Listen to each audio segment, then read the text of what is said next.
Ben Shapiro went on Fox News to rant against the media, and I love this segment because of how contrived the outrage is. So here's a question that's starting to surface in this whole thing. How far might liberals go, who are very fond of Pope Francis, to protect him? Once hailed for his progressive views on issues like homosexuality and climate change, he is now facing some very disturbing allegations made by one of his own archbishops, suggesting that he knew about the sexual abuse that was happening within the church ranks, very near the top, and then helped cover it up. Ben Shapiro is editor-in-chief of DailyWire.com. Ben, good to see you tonight. Thank you for being here. You wrote about this. You talked about it on your podcast today. What do you see as the hypocrisy in the coverage on this story? I mean, it's pretty astonishing. So several years ago, obviously, when the media started to delve into all of the sex abuse allegations against the Catholic Church, there was a great deal of enthusiasm, I think rightly so, in the press for investigating all of that. But now that Pope Francis is at the head of the church, and they like Pope Francis more than they like Pope Benedict in the left-wing press, suddenly they have to rush to Pope Francis's defense over these allegations. So the New York Times ran one of the worst headlines I've ever seen today, talking about how as the allegations against Pope Francis mount, conservatives pounce. How's conservatives pouncing on sex abuse allegations? Let's put it up on the screen. Go ahead, Ben. I just want to put it on the screen for everybody to see that. There it is. Yeah, I mean, it's an amazing accusation that the story is not actually serious allegations levied at the head of the Catholic Church by other lead members of the Catholic Church over a cover-up of sex abuse of children. No, the real story is that conservatives might use this to go get an icon for the political left. It just demonstrates that for the left, it does make you wonder whether it's an actual priority to protect children or whether the higher priority is to protect the politics that they see as imperative. Yeah, I mean, it's pretty unbelievable. And I just want to point out that they sort of softened, the New York Times softened that headline between the online version and the newspaper version. The original newspaper version said, Francis takes the high road as conservative pounce, taking criticisms public. And then I want to play a bit of an interview with Cardinal Blaise Cupich, thank you, Cupich, which is also rightly getting attention for what he said in here, which could have easily just been blasted. Watch this. The Pope has a bigger agenda. He's got to get on with other things of talking about the environment and protecting migrants and carrying on the work of the church. We're not going to go down a rabbit hole on this. Wow, we're not going down that rabbit hole. I mean, has he seen the stories that were published about the Pennsylvania diocese and what they did to these children? How exactly is what Cupich just said not the headline on every major paper in the United States? The only possible rationale is that a lot of members of the press actually agree that when it comes to choosing between leftist politics in the Catholic Church and protecting children, leftist politics have to take the center stage. The reality is that can you imagine if Pope Benedict had said anything like this, 6-7 years ago when he was the head of the Catholic Church and when these allegations were in full swing against the Boston Archdiocese?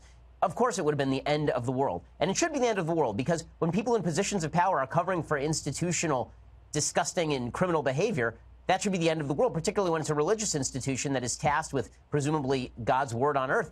But instead, the press, at least at the New York Times, seem deeply concerned with protecting Pope Francis from any and all comers because they like Pope Francis. And I've rarely seen a more disgusting example of press behavior than this. It's truly an amazing, amazing thing. You've rarely seen a more disgusting example of press behavior than this. I think the worst example of press behavior I've ever seen is when people pushed for an illegal offensive war against a country that didn't attack us, that killed a minimum 200,000 civilians. That would be the war in Iraq. When people in the media pushed for that was the most disgusting example I've ever seen of press actions. Oh, and that's right. Ben Shapiro did this perhaps even more aggressively than anybody else. When people in the media poo-poo civilian casualties overseas because they're not Americans, so who really cares anyway? Oh, that's right, Ben Shapiro did that as well. So the thing that I find fascinating about this clip is how utterly made up this non-controversy is. Ben, the real controversy is the fucking systematic pedophilia happening at the Catholic Church. Not a headline at the New York Times that you think absolves Pope Francis when it doesn't. So, even this idea of Pope Francis, well, obviously he's the hero of the left, so now the left-wing press is bending over backwards to protect him. Pope Francis is not some sort of hero of the left. Pope Francis is the equivalent of the tallest kid in kindergarten. Yes, there are more examples of Pope Francis saying things that got some mild praise from people on the left. But that doesn't mean he's still not a grown-ass man in a dress pretending to be a wizard, because that's what he is. So this idea of, like, there's nothing but fawning praise for the Pope from the left these days, that's not true. He's better than the other ones, which is not, again, not that impressive. That's like being the tallest kid in kindergarten. I'm not whoop-de-doo. And that's not just me saying it. I run in left-wing circles. Nobody's ever done fawning praise of the Pope. They're just like, oh, okay, yeah, he's better than the other guys. So everything is so contrived. He takes any instance, and his whole goal is, how can I make this partisan, and how can I bash the left? And what's so funny is that this is the accusation that he makes against the left. It's like, they politicize everything, and they can't help but, attack the right no matter what. Look at what you're doing!